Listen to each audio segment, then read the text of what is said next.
It's never a good sign to see this.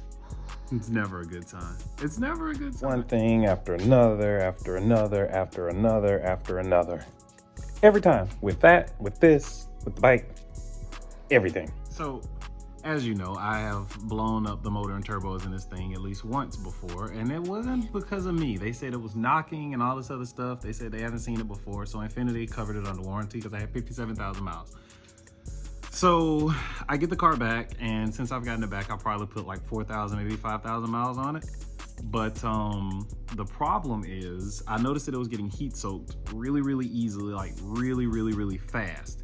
And the problem with that is no matter how short the drive, no matter how it feels, like right now it's like 60 degrees out. I can do like 2 pulls and immediately heat soak. So I started kind of investigating on why, because I haven't really driven the car much after I got it back. And doing like a really good overlook, I realized that the intakes are not completely secured. And I was like, okay, maybe it's just the bolts are loose or anything like that, but it's actually like the whole like housing is just completely separated from the intake. So it's got gaps everywhere that is allowing all the hot air to just be sucked from the engine straight back in. And I'll show you what I mean, because it's hard to explain how you mess that up, but I'm gonna have to take all of this apart and redo it, because even the couplings that are connecting to the cone filters, that even those are loose. So like I can just pick up the actual filter itself while it's inside of the housing, which obviously I'm not supposed to do. So you can see like right here how there's like that horrible gap, and like there's not even a bolt right there holding it, which I remember putting one in, but it's not there. And then like this whole cone, it's just like loose. And the same thing goes for this side, which I kind of sat a little bit better already, but it took way more than it should have to get it that way. And I've already tightened down that coupler down there. But it's just frustrating because it's like, even with the new motor and turbo, I don't know if you can see that, but like my coolant is like right there. Like everything's just kind of interesting right now. But today I'm just gonna mainly focus on getting this fixed, because I'm gonna see if that can kind of help alleviate the problem, because now she's smoking like crazy, which I'll put that like somewhere right here, like that clip right here somewhere.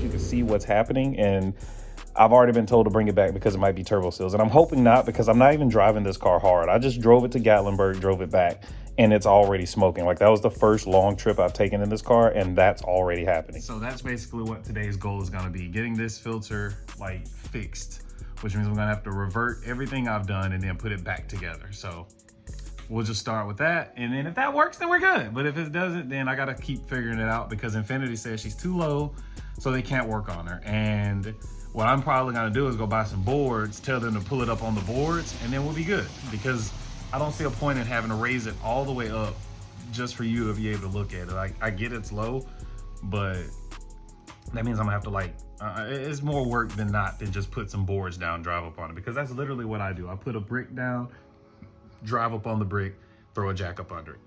I mean, and if you're checking for turbo seals and all that kind of stuff, I mean, I kind of see why you would need to be up under it, but I mean, like, look over my car. Like, you can at least look over the top, look over everything, and make sure everything's running the way it is, because the amount of smoke that it's producing is something that you should be able to just know, in my opinion.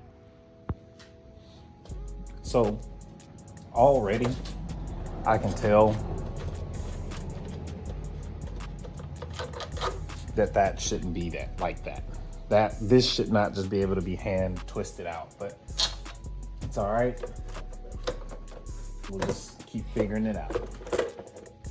So as you see, here is said housing, and just out. Like that'll explain a lot on why it's running the way it's running. So I'm gonna have to get in here and put this coupling in and then get this fixed, because I can't keep having the car just not run for me. And that is no bueno. And that right there is what it's supposed to look like. Sealed all the way around. No gaps, nothing. That's how it's supposed to look. So now we'll get this back in here, get it seated.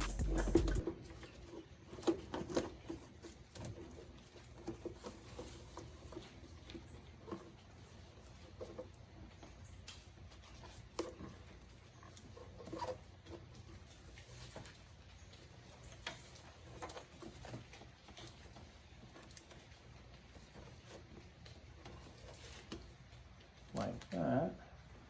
And then we'll tighten down the clamp.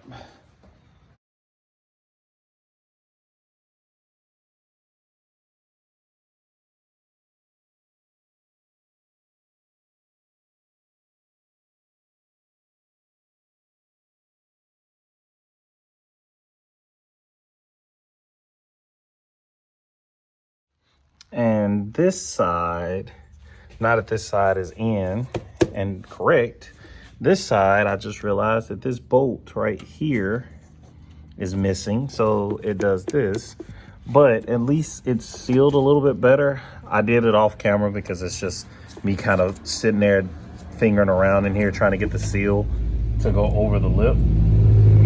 But I got this one sealed. It's still a little bit over here. And then I'm gonna start it, see if it sounds a little bit better, see how it likes it, because I noticed that at some point it was like surging, which I'll add that video like right here.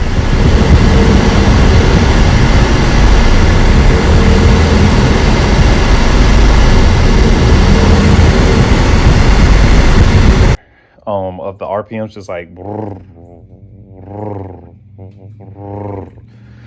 So we're gonna just see if this kind of does any justice now that I've got this kind of set up. So we're just gonna cross our fingers and pray that this works.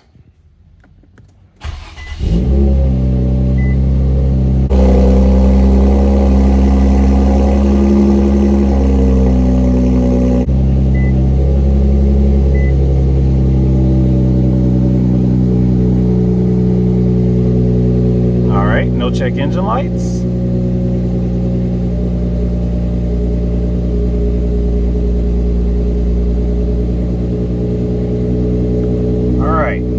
Other than the door, RPMs have fixed,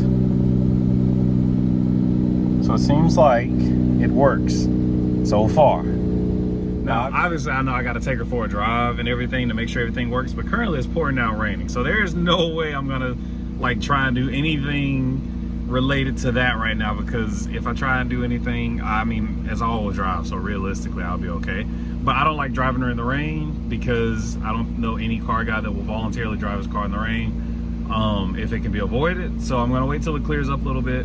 Then I'm gonna go out for a drive, do a few pulls, make sure everything checks out, make sure there's no check engine lights. And if so, we're golden. If not, then we're gonna start back over and try and figure this out, because when I take her to Infinity, I wanna make sure everything is how it should be, so that they don't try and say that one thing is because of something else. Like something that could be avoided is the cause of whatever the issue is. Like, that's what I don't want them to do. Like, I don't want them to look at it and be like, oh, your intakes aren't connected, that's why there's a problem, but I got blown turbos. You get what I'm saying? Like, I'm trying to make sure that I do everything that I can before I take it, so when they see it, they're like, dang, well, it ain't this, it ain't this, it ain't this, it ain't this. And they do a little bit more of an in-depth thing, because I've noticed that the first time I dealt with Infinity, they kind of gave me the runaround and brushed me off, and then it wound up blowing up my car. So they replaced everything, and I know I still got a warranty on the motor and everything, but it's just something about being able to say, I know for a fact it's not XYZ before taking it to them is what makes it like just